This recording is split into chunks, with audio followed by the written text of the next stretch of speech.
Mahdi വരുമ്പോൾ, ബഹുമാനപ്പെട്ട ഈസ അലൈഹിസ്സലാം വരുമ്പോൾ അവർക്കൊക്കെ പിന്തുണ കൊടുക്കാൻ പറ്റുന്ന ഒരു വിഭാഗം ഇവിടെ നിലനിൽക്കുമെന്ന് റസൂലുള്ളാഹി പറഞ്ഞിട്ടുണ്ട്. ഇൻഷാ അല്ലാഹ് ആ ഹഖിന്റെ പാരമ്പര്യത്തിൽ അല്ലാഹു നമ്മളെയൊക്കെ ഉൾപ്പെടുത്തി തരട്ടെ. അല്ലാഹു നമ്മുടെ സന്തത സഹചാരികളെയും മക്കളെയും കുടുംബത്തെയും നിലനിർത്തി തരുമാറാകട്ടെ. ആമീൻ. അപ്പോൾ ഒരു ഭാഗത്ത് ഹഖിന്റെ ഒരു കണിക പ്രകാശിച്ചുകൊണ്ട് തന്നെ മുന്നോട്ട് നീങ്ങും ഒരു നേർരേഖ, മറുഭാഗത്ത് കൊള്ളയും ഫസാദും ഫിത്നയും കള്ളുകുടിയും കഞ്ചാവും അഴിമതിയും വേണ്ടാത്തരങ്ങളും, കുടുംബത്തിൽ ഖിയാമത്ത് നാളിന്റെ ആലാമത്ത്, മുറ്റത്ത് ഖിയാമത്ത് നാളിന്റെ ആലാമത്ത്, അങ്ങാടിയിൽ ഖിയാമത്ത് നാളിന്റെ ആലാമത്ത്. ഇൻഷാ അല്ലാഹ് ഒന്ന് രണ്ടെണ്ണമൊക്കെ ഹദീസിലൂടെ നമുക്ക് പറയാം. എല്ലാവരും കേൾക്കുക. കൂട്ടത്തിൽ ഈമാൻ വർദ്ധിക്കാൻ പറ്റുന്ന വിഷയ. മൂക്കത്ത് കൈവച്ച് എന്റെ പടച്ചോനെ. ഇന്നലെ പ്രസംഗം കേട്ട ഒരു ബുദ്ധിമാനായ സുഹൃത്ത് എന്നോട് പറഞ്ഞു, ഇന്നലത്തെ പ്രസംഗമൊക്കെ ഉസ്താദെ മരണം ഖബർ അത് നമ്മളാരും കണ്ടിട്ടില്ല. അതുകൊണ്ട് തന്നെ പ്രസംഗം കേൾക്കുമ്പോൾ ഈമാൻ ഉള്ളവർക്കേ അത് മനസ്സിലാവുള്ളൂ. നാളെ ഉസ്താദിന്റെ വിഷയം നമ്മുടെ കണ്ണുകൊണ്ട് കാണാൻ പറ്റുന്ന വിഷയമാണല്ലോ. എന്തായാലും വരും, അദ്ദേഹം വന്നിട്ടുണ്ടാവും സദസ്സിൽ. ഞാൻ പറയുന്നു, ഇത് അങ്ങക്കൊക്കെ പറയാൻ പറ്റിയ വിഷയം തന്നെയാ. ഹബീബായ സയ്യിദുനാ റസൂലുള്ളാഹി അവിടെ നിന്ന് പറഞ്ഞ ഓരോ കാര്യങ്ങളും നമുക്ക് എടുത്ത് പരിശോധിക്കാം. ഒന്നാമത് രണ്ടാമതെന്നൊന്നും ഞാൻ പറയുന്നില്ല, അതൊന്നും പറയാനുള്ള വിവരം എനിക്കില്ല. ക്രമപ്രകാരം പറയാനും സാധിക്കൂല. ഹദീസുകളിൽ കാണുന്നത്, വായനയിൽ പെട്ടത്, ചില അടയാളങ്ങളൊക്കെ എനിക്ക് തോന്നിയ പ്രാധാന്യം നിങ്ങൾക്ക് ചിലപ്പം തോന്നൂല. ചില സാധനത്തിന് നിങ്ങൾക്ക് വലിയ പ്രാധാന്യം തോന്നുക. ഈയിടെ കോഴിക്കോട് ഫാറൂഖ് കോളേജിൽ ഞാൻ ചെറിയൊരു പ്രസംഗം നടത്തി. ഹബീബായ റസൂലുള്ളാഹി തങ്ങൾ ലോകാവസാനത്തിന്റെ അടയാളങ്ങളായി വിവരിച്ച ചില കാര്യങ്ങളെ കുറിച്ചുള്ള ഒരു വഅള്, ഒരു 2 മണിക്കൂറോളം നേരമുള്ള ഒരു പ്രഭാഷണം. അതെല്ലാം കഴിഞ്ഞു. പിറ്റേ ദിവസം ഒരു വിദ്യാർത്ഥിയുടെ കത്ത്. ആസ്ട്രോളജിയിൽ ജ്യോതിശാസ്ത്ര സംബന്ധമായി പഠനം നടത്തുന്ന വിദ്യാർത്ഥിയാണ് അദ്ദേഹം. ജ്യോതിശാസ്ത്രം, നക്ഷത്ര വിജ്ഞാനം, നക്ഷത്രങ്ങളുടെ രാശി, അതിനെക്കുറിച്ച് പഠനം നടത്തുന്ന ആ വിദ്യാർത്ഥി എനിക്ക് എഴുതി ചോദിച്ച ചോദ്യത്തിൽ പറഞ്ഞു, സാർ പ്രസംഗത്തിൽ സൂചിപ്പിച്ച ഒരു കാര്യമുണ്ടല്ലോ, വാൽ നക്ഷത്രത്തെക്കുറിച്ച് പ്രവാചകൻ പറഞ്ഞ വചനം, അത് സാർ കൂടുതൽ വിവരിക്കാൻ മെനക്കാടാത്തതുകൊണ്ട് ആ ഹദീസ് വചനം എനിക്കൊന്ന് അയച്ചു തരണം. അപ്പോഴാണ് എനിക്ക് തോന്നിയത്, എനിക്ക് അതൊരു വലിയ വിഷയമായിട്ട് തോന്നിയിട്ടില്ല. എന്ത്? വാൽ നക്ഷത്രം പ്രത്യക്ഷപ്പെടും എന്ന് ശഫീഉനാ റസൂലുള്ളാഹി വയൽഹറുൽ കൗകബു ലഹു ദനബു. വാക്കിന്റെ പോക്ക് നോക്ക്.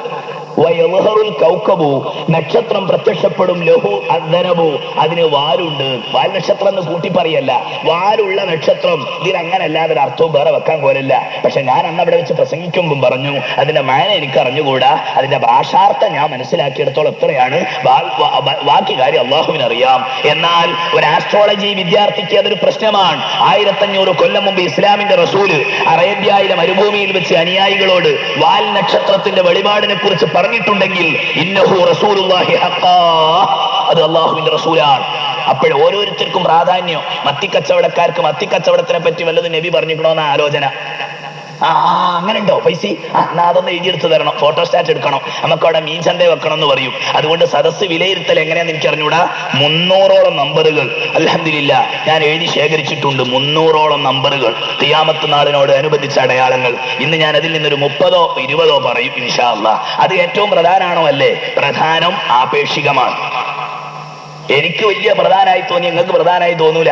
കാരണം എന്റെ തല പോണ പോക്കല്ലല്ലോ നിങ്ങളെ തലക്കുള്ളത്. അതുകൊണ്ട് നിങ്ങൾക്ക് വലുതായി തോന്നുന്നത് എനിക്ക് വലുതായി തോന്നൂല. എനിക്ക് ആ കത്ത് കിട്ടിയപ്പോഴാ തോന്നിയത് വയൽഹറുൽ കൗകബു ലഹു ദനബു എന്ന ഹദീസ് അല്ലാഹുവിന്റെ റസൂൽ ഖിയാമത്ത് നാളിന്റെ അടയാളമായി പറഞ്ഞ കൂട്ടത്തിലുണ്ട്. ഇമാം അൽ ഹാഫിദ് ഇബ്നു മർദവൈഹി അദ്ദേഹത്തിന്റെ കിതാബിൽ ആ ഹദീസ് ഉദ്ധരിച്ചിട്ടുണ്ട്. വാൽ നക്ഷത്രത്തെ കുറിച്ച് ഇന്ന് സയൻസിന് അറിയാം. ഹാലി എന്ന വാൽ നക്ഷത്രം അതുണ്ടാക്കിയ പ്രശ്നങ്ങളെ പറ്റി ഇപ്പോഴുമുണ്ട് അത്ര വാൽ നക്ഷത്രങ്ങളുടെ പുറപ്പാട്. അതിനെക്കുറിച്ച് ആസ്ട്രോളജി സയന്റിസ്റ്റുമാർ ഇന്ന് ഗവേഷണം നടത്തിക്കൊണ്ടിരിക്കുക. അവരിപ്പൊ കാണുന്നേ ഉള്ളൂ, കാണാൻ ഒരുങ്ങുന്നേ ഉള്ളൂ. 1500 കൊല്ലം മുമ്പ് അള്ളാഹുവിന്റെ റസൂല് കണ്ടതുപോലെ പറഞ്ഞിട്ടുണ്ടെങ്കിൽ നമുക്ക് അതുപോലെ സിന്ദാബാദ് ഇൻഷാ അല്ലാഹ്. അതുകൊണ്ട് മുഅ്മിനീങ്ങളെ കുറെ കാര്യം നമുക്ക് പറയാൻ കഴിയും ഉള്ള സമയത്തിനുള്ളിൽ. സയ്യിദുനാ റസൂലുള്ളാഹി അവിടുന്ന് പറയുകയാണ്, സഹീഹുൽ ബുഖാരിയിൽ കാണാം, യദ്ഹബു സ്വാലിഹൂനൽ അവ്വലു ഫൽ അവ്വൽ. സ്വാലിഹീങ്ങളായ മഹാന്മാർ, ഓരോ മഹാന്മാരും പോയിത്തീരും, ഓരോരുത്തരും വഫാത്തായി തീരും. അങ്ങനെ കാര്യപ്പെട്ടവർ, പ്രഗത്ഭന്മാർ, മഹാന്മാര്, കൂടുതൽ ഉയർന്നവരൊക്കെ വഫാത്തായി തീരുമെന്ന് ശഫീഉനാ റസൂലുള്ളാഹി. ഇപ്പോഴൊക്കെ ഓരോ മഹല്ലത്തുകളുടെ അവസ്ഥ എടുത്തു നോക്കുക. ഒരു 25 കൊല്ലം മുമ്പ് നീതിമാന്മാരായ അള്ളാഹുവിന് തഖ്വായിൽ ജീവിക്കുന്ന മഹാന്മാർ ഒരു മഹല്ലിൽ 50 ആളുകൾ ഉണ്ടായിരുന്നു.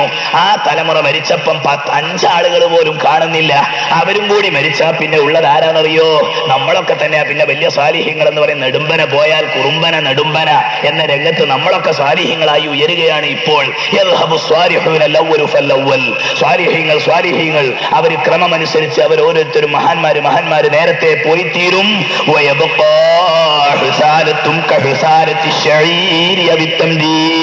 പിന്നെ കുറെ ചണ്ടി ചവറുകൾ ബാക്കിയാകും. കുറെ ചണ്ടി ചവറുകൾ, ബാർലിയിലെ, ഗോതമ്പിലെ, കാരക്കയിലെ ഒക്കെ ഉള്ള ചണ്ടി ഉണ്ടാകും, തെരുവുകൾ. അങ്ങനെ കുറെ ചണ്ടികളാണ് ബാക്കിയാവുക. അള്ളാഹു അവരെ മൈൻഡ് ചെയ്യുകയില്ല എന്ന് ശഫീഉനാ റസൂലുള്ളാഹി. നമ്മൾ മിമ്പറമെന്ന് മുഴുവൻ പറയുന്നു, പൊട്ടിക്കരയുന്നു. അഫ്ഗാന്റെ പ്രശ്നം പരിഹരിക്കണം, ഇറാഖിന്റെ പ്രശ്നം പരിഹരിക്കണം, ബൈത്തുൽ മുഖദ്ദസിന്റെ പ്രശ്നം പരിഹരിക്കണം. പക്ഷേ എവിടെ കാണുന്നു ഉത്തരം? നമ്മുടെ ദൃഷ്ടിയിൽ പെട്ടെന്ന് കാണാത്തത് ലാ യുബാലിഹിമുല്ലാഹു ബാലാ. അള്ളാഹുവിന്റെ പരിഗണനയ്ക്ക് വിധേയരായ ആളുകൾ കുറഞ്ഞു വരികയാണ്. ഇല്ല എന്ന് ഞാൻ പറയുന്നില്ല, ഉണ്ട്, തീർച്ചയായും ഉണ്ട്. സ്വാലിഹീങ്ങൾ ഇനിയുമുണ്ട്. പക്ഷേ താരതമ്യേന കുറവാണ്. ഉള്ളവർക്ക് തന്നെ പുറത്തേക്ക് ഇറങ്ങാനും വയ്യ, അതും റസൂലുള്ളാഹി പറഞ്ഞിട്ടുണ്ട്. ഉള്ളവര് തന്നെ പുറത്തേക്ക് ഇറങ്ങിയാൽ അവരെ കളിയാക്കി കൂക്കി വിളിക്കാനാണ് ബാക്കിയുള്ളവർ തച്ചം കെട്ടി നടക്കുന്നത്. അതുകൊണ്ട് അതും റസൂലുള്ളാഹി പറഞ്ഞിട്ടുണ്ട്. അപ്പോൾ ഓരോ കാര്യങ്ങൾ നമ്മൾ മനസ്സിലാക്കുക. എന്നിട്ട് അല്ലാഹുവിന്റെ റസൂല് പറയുകയാണ്, സഹീഹുൽ ബുഖാരിയിൽ തന്നെ ഇനിയും വായിക്കുക, യൂശിക്കു അൻ യകൂന ഖൈറ മാലിൽ മുസ്ലിമീ വഅന മുയത്തബിഉ ബിഹാ ശറഫൽ ജിവാലി വമവാഖിയൽ ഖത്രി. പ്രശ്നങ്ങൾ വർദ്ധിക്കും, ഫിത്തനകൾ വർദ്ധിക്കും, കളിയാക്കൽ വർദ്ധിക്കും, എതിർപ്പുകൾ വർദ്ധിക്കും. ദീനനുസരിച്ച് ജീവിക്കുന്ന മുഅ്മിനീങ്ങൾക്ക് ജീവിക്കാൻ പറ്റാത്ത സാഹചര്യമുണ്ടാകും എന്ന് മാത്രമല്ല, ആ കാലഘട്ടത്തിൽ പരിശുദ്ധ ദീനനുസരിച്ച് മുറുകെ പിടിക്കുന്ന ഒരു മുഅ്മിനായ മനുഷ്യന് മര്യാദക്ക് ജീവിക്കണമെങ്കിൽ ഏതെങ്കിലും മലന്റെ മോളിൽ പോയി ഒറ്റക്ക് താമസിക്കേണ്ടി വരും. അങ്ങനത്തെ ഒരു കാലം സംജാതമാകുമെന്ന് ത്വാഹ റസൂലുള്ളാഹി. തന്റെ കുറച്ച് ആടുകളെയുമായിട്ട് മലന്റെ മുകളിൽ പോയി നിൽക്കുക, എന്നിട്ട് ആ ആടുകളെ മേയിച്ച് വളർത്തി അതിന്റെ പാലും കുടിച്ചിട്ട് അതിന്റെ മുകളിൽ ജീവിക്കുക. എന്തിനാണോ പോകുന്നത് എന്നറിയോ? നാശങ്ങളിൽ നിന്ന് രക്ഷപ്പെടാൻ വേണ്ടി, ഫിത്ന ഫസാദിൽ നിന്ന് ഒഴിഞ്ഞു കിട്ടാൻ വേണ്ടി മലമുകളിൽ പോയി താമസിക്കേണ്ട അവസ്ഥ വരും.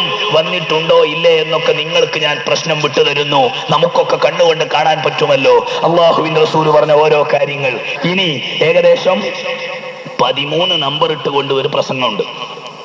ലോകാവസാനത്തോട് അടുക്കുമ്പോൾ നടക്കുന്ന സംഭവങ്ങളെ എണ്ണി എണ്ണി പറഞ്ഞാൽ 13 നമ്പറിൽ വായിക്കാൻ പറ്റുന്ന ഒരു ഹദീസ് നിങ്ങളൊക്കെ പ്രസംഗങ്ങളിലൊക്കെ കേട്ടതാ. അതുകൊണ്ട് വ്യാഖ്യാനം ഞാൻ കൂടുതൽ പറയുന്നില്ല. വിഷയത്തോട് ബന്ധപ്പെട്ടതുകൊണ്ട് പറയാതിരിക്കുന്നത് ശരിയല്ലല്ലോ. ബഹുമാനപ്പെട്ട സയ്യിദുനാ അബൂ ഹുറൈറ റളിയല്ലാഹു അൻഹുവിൽ നിന്ന് നിവേദനം, റസൂലുള്ളാഹി സ്വല്ലല്ലാഹു അലൈഹി വസല്ലമ പറയുകയാണ്, ഇദത്തുഹിദൽ ഫൈഉ ദിവലാ വൽ അമാനതു മഗ്നമാ വസ്സകാതു മഗ്റമാ വതുഉല്ലിമ ലിഗൈരിദ്ദീൻ വഅതാ റജുലു ഇംറഅതഹു വഅഖ ഉമ്മഹു വഅദ്നാ സദീഖഹു വഅഖസാ അബാ. ഓരോന്നും ഇങ്ങനെ പറയുമ്പോ സദസ്സിന്ന് അറിയാതെ എഴുന്നേറ്റ് പോകും. ഉസ്താദെ, അതെന്റെ പുരയിലുള്ള സംഭവമാണ്. ഖിയാമത്ത് നാളിന്റെ അടയാളം നമ്മുടെ പുരന്റെ ഉള്ളിലും ഉള്ളിന്റെ ഉള്ളിലും ഉണ്ട് ഹബീബന്മാരെ. റസൂലുള്ള പറയുന്നതിന് ചെറിയ രൂപത്തിൽ ഞാൻ അർത്ഥം പറയട്ടെ. എനിക്കത് അർത്ഥം വെക്കാൻ മാത്രമുള്ള ഇൽമില്ല. ഉള്ള അറിവ് വെച്ചുകൊണ്ട് ഞാൻ പറയുന്നു, വല്ല അപാകതകളും ഹബീബായ റസൂലുള്ളാഹി തങ്ങൾ വിവക്ഷിച്ചതിൽ നിന്ന് ഭിന്നമായ വല്ലതും നമ്മൾ പറഞ്ഞു പോയാൽ അത് തിരുത്തി തരാനുള്ള ആലിമീങ്ങളെ അള്ളാഹു നമുക്ക് കാണിച്ചു തരും ഇൻഷാ അല്ലാഹ്. അള്ളാഹു നമുക്കത് മാപ്പാക്കി തരികയും ചെയ്യുമാറാകട്ടെ. ഇദത്തുഹിദൽ ഫൈഉ ദിവലാ, പൊതുമുതൽ, എല്ലാവർക്കും അവകാശപ്പെട്ട സ്വത്തും പണവും, ഗവൺമെന്റിന്റെ സ്വത്ത്, പുറമ്പോക്ക് സ്ഥലങ്ങൾ, സർക്കാർ മുതലുകൾ, ഗവൺമെന്റിന്റെ സ്വത്തുക്കൾ, അത്തരം പൊതു അധികാരമുള്ള സാധനങ്ങൾ അത് സ്വന്തം സാധനങ്ങളെ പോലെ അധികാരമാക്കി കൈപറ്റി സ്വന്തമാക്കി കൊണ്ട് നടക്കുന്ന കാലം വന്നാൽ വന്നോ?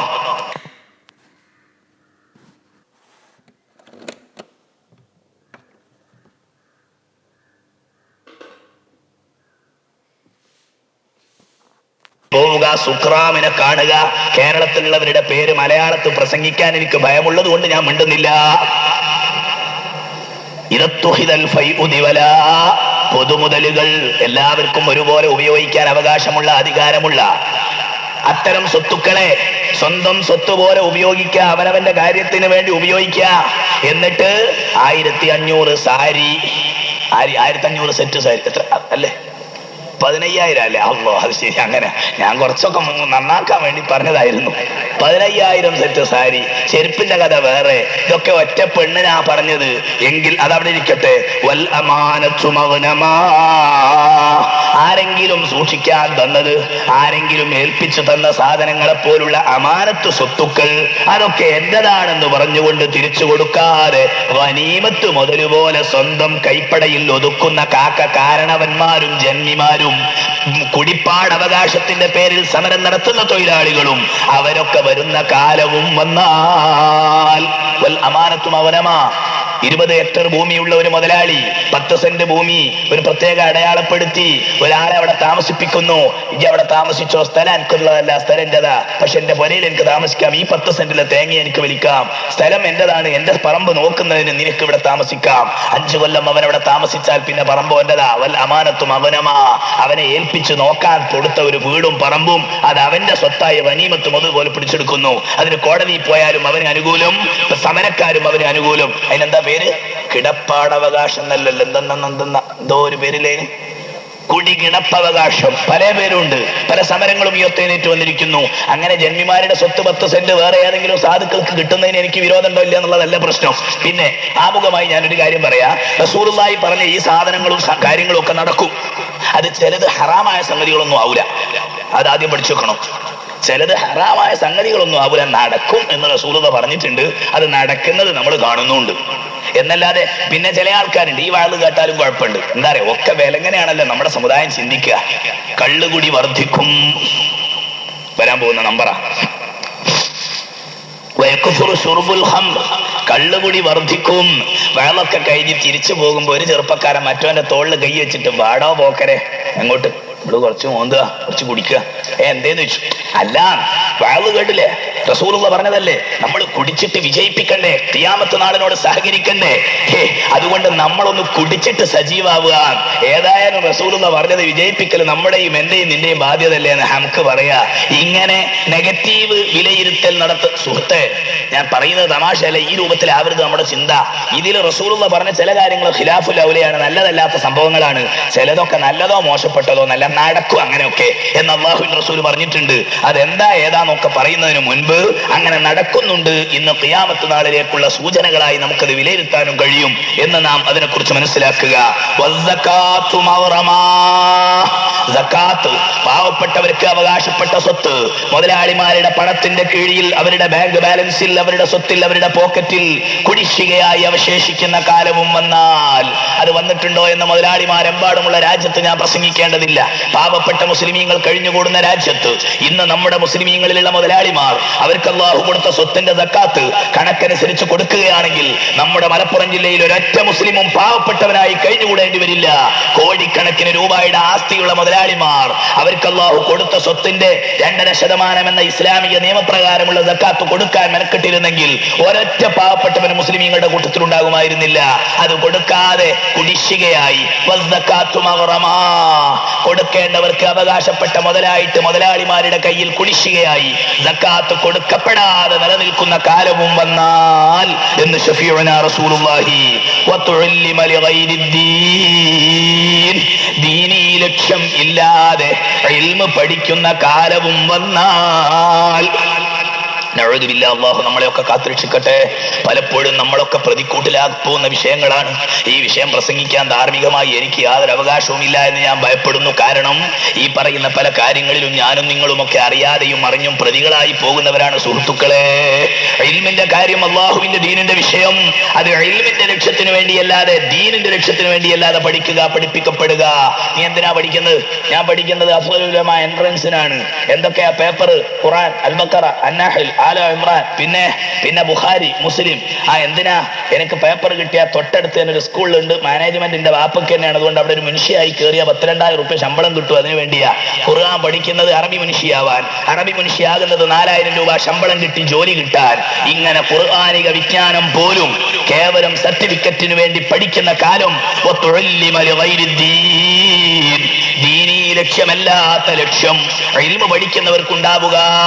അങ്ങനെ ഒരവസ്ഥ സംജാതമാവുകയും ചെയ്താൽ ശഫീഉനാ റസൂലുള്ളാഹി വഅതാഅ റജുലു ഇംറഅതഹു വഅഖ ഉമ്മഹു, കെട്ടിയ ഭാര്യയെ തൃപ്തിപ്പെടുത്താൻ വേണ്ടി പ്രസവിച്ച മാതാവിനെ വെറുപ്പിക്കുന്ന കാലവും വന്നാൽ, പ്രിയപ്പെട്ടവരെ, വിശദീകരിക്കേണ്ട കാര്യമാണോ? നമ്മുടെ വീടുകളിൽ ഗ്രഹാന്തരങ്ങളിൽ നടക്കുന്ന യാഥാർത്ഥ്യങ്ങളല്ലേ? കെട്ടിയ ഭാര്യ അവളുടെ ഇംഗീതത്തിനനുസരിച്ച് തമാശ പറയും, അവര് ചുളിക്കും, കളിക്കും. അവൾക്ക് ടെലിവിഷൻ സെറ്റ് വേണം, സിനിമ കാണണം, തോന്നിവാസത്തിന് നടക്കണം. വയസ്സായ ഉമ്മ അതിനൊക്കെ ശല്യമാണ് എങ്കിൽ ഭർത്താവിന്റെ മുഖത്ത് നോക്കി സ്വകാര്യ സംഭാഷണത്തിലൂടെ ഭാര്യ പറഞ്ഞ് ഭർത്താവിനെ കീഴടക്കുന്നു.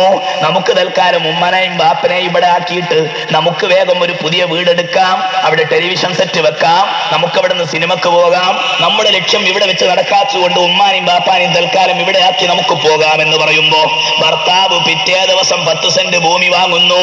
അവിടെ വീട് വെക്കുന്നത് വരെ കാത്തിരിക്കാൻ ഭാര്യ സമ്മതിക്കാത്തത് കൊണ്ട് നിലവിൽ നിർമ്മിക്കപ്പെട്ട വീടുള്ള ഭൂമി വാങ്ങിയിട്ട് പിറ്റേന്ന് വിരുന്നിന് പോവുകയാണ് അവിടെ താമസിക്കാൻ. പെറ്റ് പോറ്റി വളർത്തിയ മാതാവും പിതാവും ഒറ്റപ്പെട്ട് സങ്കടപ്പെടുന്നു. സുബ്ഹാനല്ലാഹ്, ഭാര്യയെ പ്രീതിപ്പെടുത്താൻ വേണ്ടി ഉമ്മയെ വെറുപ്പിക്കുന്ന കാലവും വന്നാൽ യുവാക്കളെ, നമ്മളതിൽ പ്രതികളാവരുത്.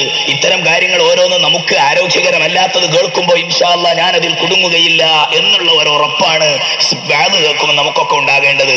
ഉമ്മാനെ വെറുപ്പിച്ചിട്ട് ഭാര്യയെ സന്തോഷിപ്പിക്കണ്ട എന്ന് പറഞ്ഞാൽ ദീനിയായ കാര്യങ്ങളിൽ ബന്ധപ്പെട്ടതല്ല ഈ പറയുന്നത്, ദുനിയാവിലും കുടുംബത്തിലും ഒക്കെ നടക്കുന്നതാണ്. വിശദീകരണം ഒന്നും ഞാൻ പറയേണ്ട ആവശ്യമില്ല. മറ്റൊരു നമ്പർ റസൂലുള്ളാഹി പറയുകയാണ്, സ്നേഹിതനെ അടുപ്പിച്ച് താലോലിച്ച് കൊണ്ട് നടക്കുന്നു, അതേസമയം തന്റെ ബാപ്പായെ മാറ്റിവെക്കുന്നു. ബാപ്പയാണെന്ന് പോലും പറയാൻ ലജ്ജ കാണിക്കുന്ന പരിഷ്കാരികളില്ലേ നമ്മുടെ ലോകത്ത്? ബാപ്പയെന്ന് പറഞ്ഞാൽ ഒരു മോശ, ആ പഴയ താടിയും ആ പഴയ ഒരു കഞ്ഞിപ്രാക്ക് ബനിയനും ഒരു വളഞ്ഞ കാലുള്ള കൊടിയും ഇങ്ങനെയൊക്കെ കൂടി കോളേജ് ക്യാമ്പസിലേക്ക് കയറി വന്ന അതാരാ? അത് നമ്മുടെ അടുത്ത വീട്ടുകാരനാ. എന്റെ കുടുംബക്കാർ വിവരം അറിയാൻ വേണ്ടി അയച്ചിരിക്കുക, എന്റെ ഫീസും കൊടുത്തയച്ചിരിക്കുന്ന കാക്കാന്റെ കയ്യിൽ, ഞാനൊന്ന് കണ്ടുവരട്ടെ. അപ്പം ബാപ്പ എന്നെ വാപ്പക്ക് ഉറപ്പാ ഞാൻ അവന്റെ വാപ്പ പറയും, മോനെ ഞാനും പോരട്ടെ, എന്റെ മോട്ടോർ സൈക്കിൾ തന്നെ അവിടെ ഒന്ന് ആക്കിക്കൊണ്ട് ബസ് കിട്ടുന്നിടത്തെറ്റും. അപ്പോഴാ മോന്റെ മറുപടി, sorry, excuse me. Excuse me, സ്കൂളിൽ പോകാത്ത ബാപ്പനോട് ഇപ്പം പറയുന്നത്, സോറി എക്സ്ക്യൂസ് മീ, എനിക്ക് അടിയന്തരമായിട്ട് വേറൊരു വേക്ക് പോകാനുണ്ട്, എക്സാം ഉണ്ട്, അതുകൊണ്ട് എക്സാമിന് ഫീസ് കൊടുക്കേണ്ട ആവശ്യമുണ്ട്. എന്തൊക്കെയാ പറയാന്നറിയോ?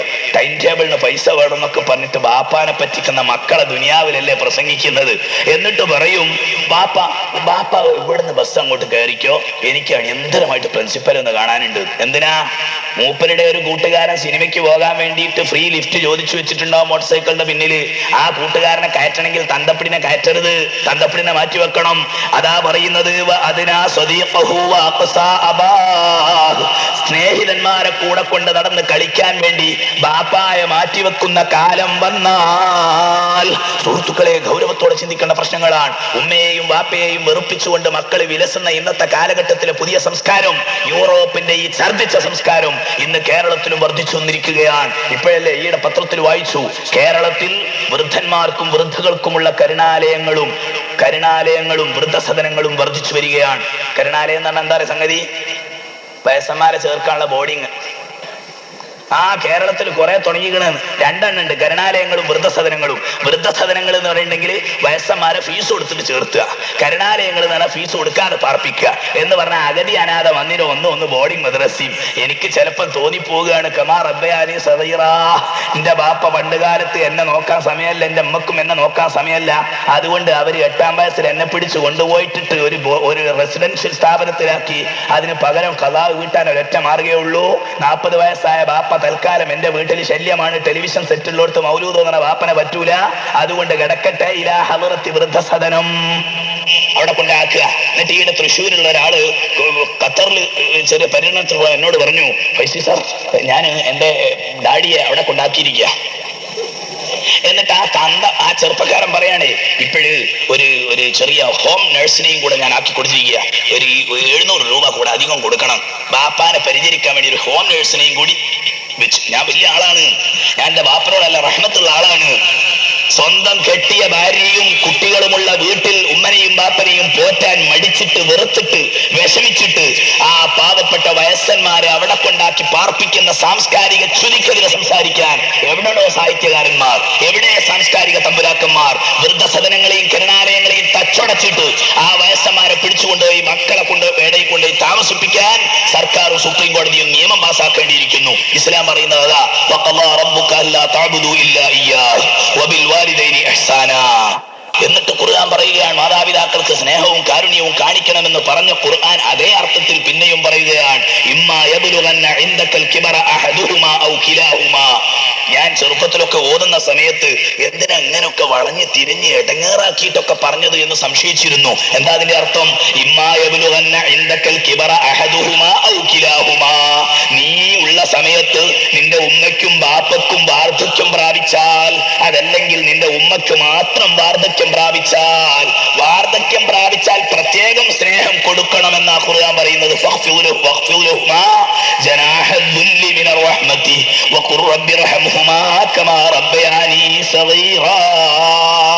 എന്ന് ഖുർആൻ പറഞ്ഞതിന്റെ അർത്ഥം ഇപ്പോഴാ മനസ്സിലാകുന്നത്. എന്ന് മാത്രമല്ല, അങ്ങാടികളിൽ തലയില്ലാതെ നടക്കുന്ന വയസ്സന്മാരില്ലേ, വീടിച്ചുരുട്ടു അന്വേഷിച്ചിട്ട് നടക്കും ആളുകൾ പറയും തലക്ക് സുഖമില്ലാത്ത ആളാണ്.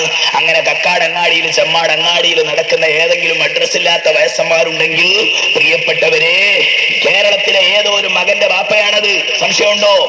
കേരളത്തിലുള്ള ഏതോ ഒരു അനുജന്റെ ജ്യേഷ്ഠനാണത്, കേരളത്തിലുള്ള ഏതോ ഒരു ജ്യേഷ്ഠന്റെ അനുജനാണത്. അതൊന്നും അല്ലാതെ ഭൂമിയിൽ നിന്ന്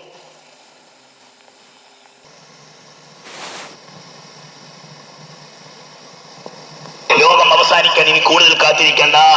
ഒരൊറ്റ വയസ്സന്മാരെയും രക്ഷിക്കാൻ പറ്റുന്ന ആളുകളില്ല. സുബ്ഹാനല്ലാഹ്.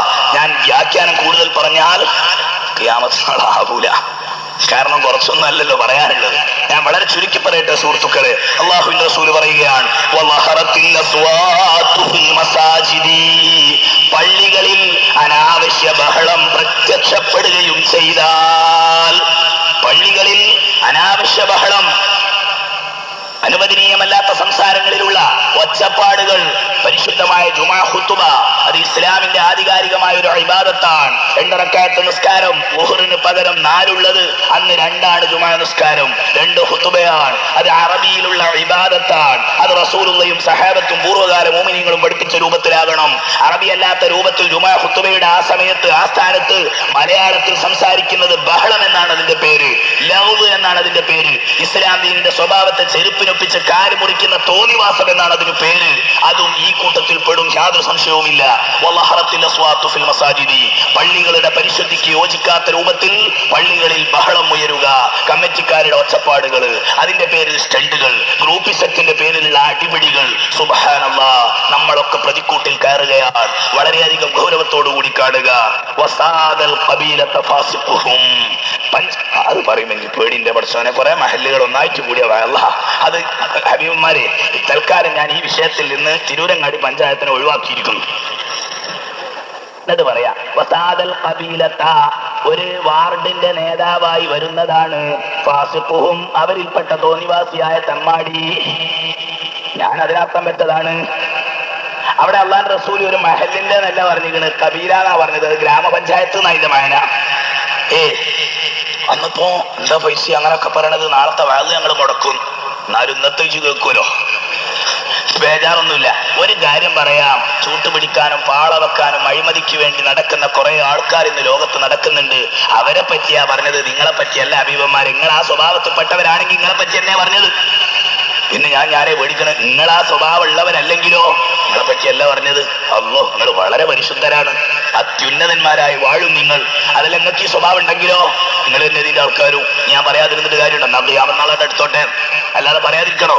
വസാദൽ ഖബീലത്ത, ഒരു നാടിന്റെ, ഒരു ഗ്രാമത്തിന്റെ, ഒരു മഹലിന്റെ ഒരു അധോലോക നായകൻ, അവനാ വലിയ നേതാവായി വരെ. ഇതൊക്കെ വളരെ കറക്റ്റാ.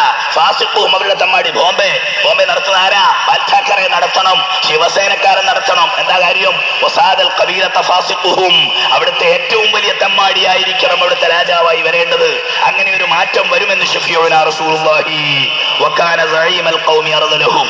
ഈ ഹദീസിന് അർത്ഥം വെക്കുമ്പോൾ സാഹിത്യകാരന്മാരെയും സാംസ്കാരിക നായകന്മാരെയും എനിക്ക് പേടിയുണ്ട്. പക്ഷെ ഞാൻ ഉള്ളത് മനസ്സിലാക്കിയത് പറയട്ടെ, എന്നോട് വിഷമൊന്നും കരുതരുത്. വകാന സഈമൽ ഖൗമി, ഒരു രാജ്യത്തിന്റെ നേതൃസ്ഥാനത്തേക്ക് നായകന്മാരായി ഉയർത്തപ്പെടുക, അർദലഹും, അവരുടെ കൂട്ടത്തിൽ താഴേക്കടയിൽ ജീവിച്ചിരുന്നവനായി പറയപ്പെട്ടിരുന്നയാള്. ഇന്ത്യയുടെ ഉപരാഷ്ട്രപതിയുടെ പേര് ഈ കൂട്ടത്തിൽ നിങ്ങൾക്ക് ഓർമ്മ വന്നെങ്കിൽ എന്നോട് നിങ്ങൾ ക്ഷമിക്കുക. അദ്ദേഹം അതിന് പറ്റൂല എന്ന് പറയാൻ ഞാൻ തയ്യാറല്ല. അത്തരം സംവരണം നയം ശരിയല്ലേ ഉസ്താദേ എന്ന് ചോദിച്ചാൽ ശരിയല്ലെന്ന് പറയാൻ ഞാൻ തയ്യാറല്ല.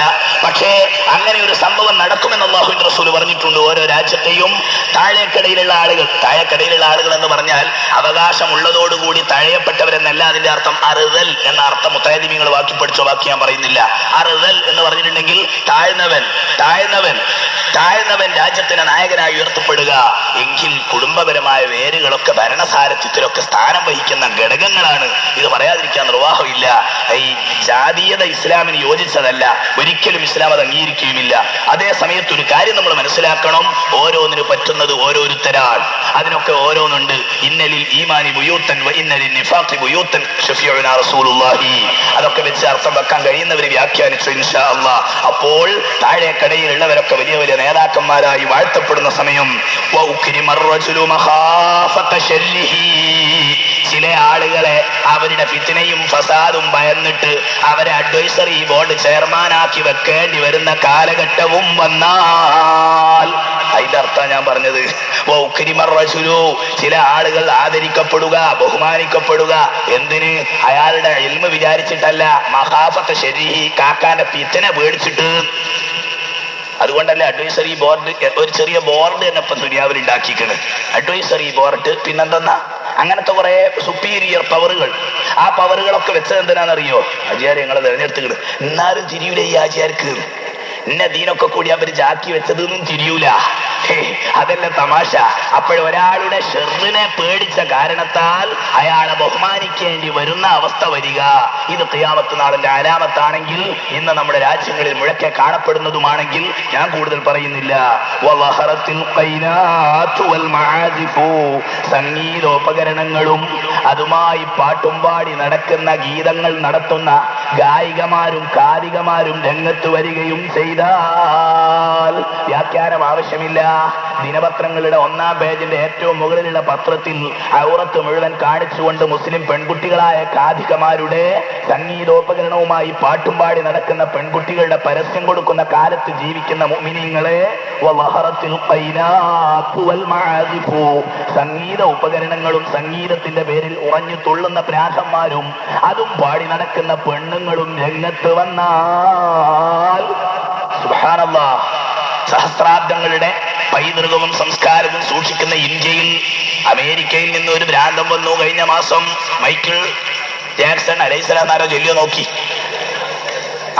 അരക്കിർക്ക എന്നിട്ട് വന്നിട്ട് സ്റ്റേജിൽ ഉറഞ്ഞു തുള്ളി. ബോംബെയിൽ അദ്ദേഹത്തിന് തുള്ളിപ്പാട്ട് പാടാൻ, പാശ്ചാത്യ സംഗീതത്തോടുകൂടി നൃത്തം വെക്കാൻ ഉണ്ടാക്കിയ ഗേറ്റിനും സ്റ്റേജിനും 9 കോടി ഉറുപ്പിക മാത്രമേ ചെലവായിട്ടുള്ളൂ. വളരെ ചെറിയ സ്റ്റേജാ, 9 കോടി.